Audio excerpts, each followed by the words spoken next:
Hare Krishna, the fifth Shloka from the 12th chapter, Devotional Service. Kleshodhi kataras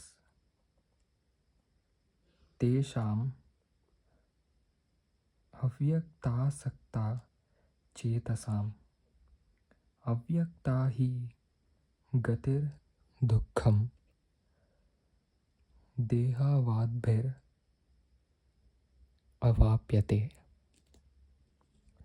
For those whose minds are attached to the unmanifested, impersonal feature of the Supreme, advancement is very troublesome. To make progress in that discipline is always difficult for those who are embodied. Purport: the group of transcendentalists who follow the path of the inconceivable, unmanifested, impersonal feature of the Supreme Lord are called Gnana Yogis, and persons who are in full Krishna consciousness engaged in devotional service to the Lord are called Bhakti Yogis. Now, here the difference between Gnana Yoga and Bhakti Yoga is definitely expressed. The process of Gnana Yoga, although ultimately bringing one to the same goal, is very troublesome, whereas the path of Bhakti Yoga, the process of being in direct service to the Supreme Personality of Godhead, is easier and is natural for the embodied soul. The individual soul is embodied since time immemorial. It is very difficult for him to simply theoretically understand that he is not the body. Therefore, the Bhakti Yogi accepts the deity of Krishna as worshipable because there is some bodily conception fixed in the mind, which can thus be applied. Of course, worship of the Supreme Personality of Godhead in his form within the temple is not idol worship. There is evidence in the Vedic literature that worship may be saguna or nirguna, of the Supreme possessing or not possessing attributes. Worship of the deity in the temple is saguna worship, for the Lord is represented by material qualities, but the form of the Lord, though represented by material qualities such as stone, wood, or oil paint, is not actually material. That is the absolute nature of the Supreme Lord. A crude example may be given here. We may find some mailboxes on the street, and if we post our letters in those boxes, they will naturally go to their destination without difficulty. But any old box or an imitation which we may find somewhere but which is not authorized by the post office will not do the work.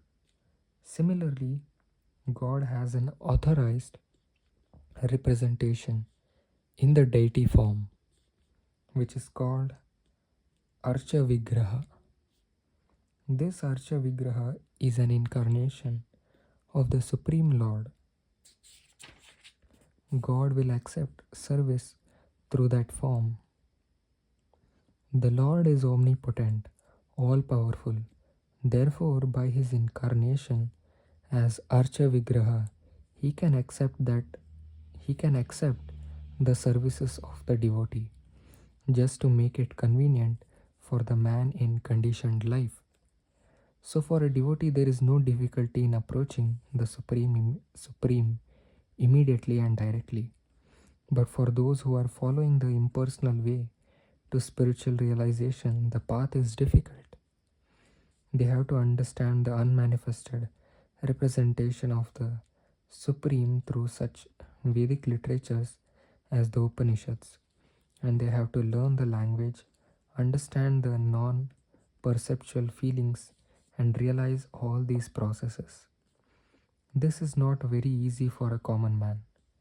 A person in Krishna consciousness, engaged in devotional service simply by the guidance of the bona fide spiritual master, simply by offering regulative obeisances unto the deity, simply by hearing the glories of the Lord, and simply by eating the remnants of foodstuff offered to the Lord, realizes the Supreme Personality of Godhead very easily.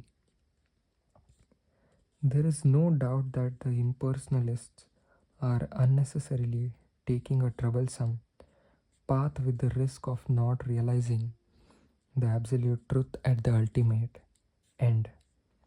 But the personalist, without any risk, trouble, or difficulty, approaches the Supreme Personality directly. A similar passage appears in Srimad Bhagavatam. It is stated there that if one ultimately has to surrender unto the Supreme Personality of Godhead, this surrendering process is called bhakti, but instead takes the trouble to understand what is Brahman and what is not Brahman and spends his whole life in that way. The result is simply troublesome. Therefore, it is advised here that one should not take up this troublesome path of self realization because there is uncertainty in the ultimate result. A living entity is eternally an individual soul, and if he wants to merge into the spiritual whole, he may accomplish the realization of the eternal knowledge, of eternal and knowledgeable aspects of his original nature, but the blissful portion is not realized. By the grace of some devotee, such a transcendentalist, highly learned in the process of Jnana Yoga, may come to the point of Bhakti Yoga or devotional service. At that time, long practice in the impersonalism also becomes a source of trouble because he cannot give up the idea. Therefore, an embodied soul is always in difficulty with the unmanifest, both at the time of practice and at the time of realization.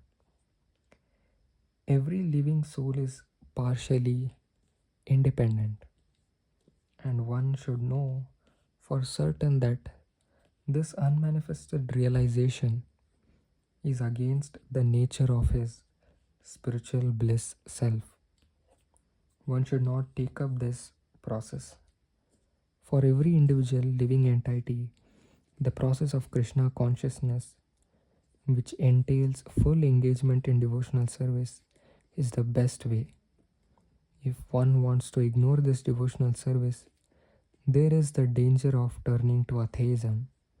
Thus, the process of centering attention on the unmanifested, the inconceivable, which is beyond the approach of the senses, as already expressed in this verse, should never be encouraged at any time, especially in this age. It is not advised by Lord Krishna. Until the next shloka, Hare Krishna.